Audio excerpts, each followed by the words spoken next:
आप सभी का मेरे चैनल में स्वागत है। आशा करती हूँ आप सभी स्वस्थ और सुरक्षित होंगे। दीपावली के पावन अवसर पर मेरी तरफ से आप सभी को ढेरों बधाइयाँ, अशेष शुभकामनाएं। पिछले वीडियो में हमने व्यंजन वर्ण, उसके प्रकार और उससे जुड़ी हुई कई सारी बातें सीखा, जाना, समझा। इस वीडियो में हम जानेंगे भाषा है क्या, उसके भेद और उससे जुड़े हुए कई सारे रोचक तथ्यों के बारे में जानेंगे, समझेंगे। तो आइए हम जानते हैं सबसे पहले भाषा है क्या।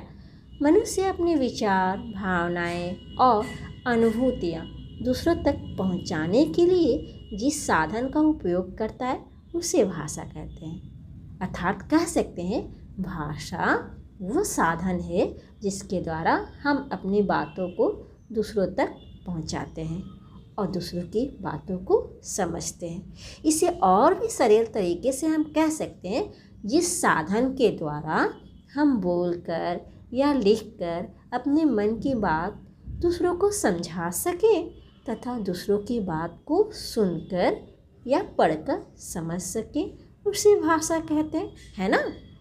उदाहरण के लिए बोलना, लिखना, इशारों में भाव व्यक्त करना। भारत में भाषाओं की विविधता के कारण 22 अनुसूचित भाषाएं हैं। प्रत्येक भाषा की अपनी लिपि तथा व्याकरण है। लिपि अर्थात लिखने के ढंग या विधि को हम लिपि कह सकते हैं।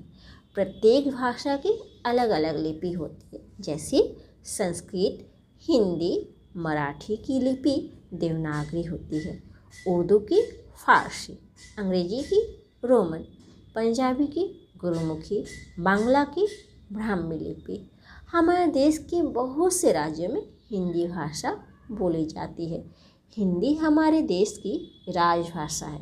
राजभाषा किसी राज्य या देश की घोषित भाषा होती है जो सभी राजकीय प्रयोजन अर्थात सरकारी कामकाज में प्रयोग लाई जाती है।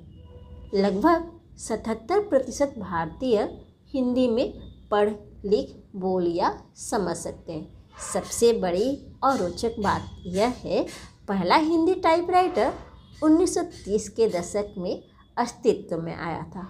14 सितंबर 1949 को भारत सरकार ने हिंदी भाषा को राजभाषा के रूप में स्वीकार किया, जिसके फलस्वरूप हम प्रत्येक साल 14 सितंबर को हिंदी दिवस मनाते हैं। भारत देश में 29 राज्य हैं, इसीलिए यहाँ लोग हिंदी भाषा के साथ साथ अपने राज्यों की भाषा का भी प्रयोग करते हैं। जैसे पंजाब में पंजाबी बोली जाती है, केरल में मलयालम, बंगाल में बंगाली, महाराष्ट्र में मराठी बोली जाती है। भाषा बहुत ही महत्वपूर्ण है। इसके बिना हम जीवन की कल्पना करना थोड़ा निरर्थक लगता है।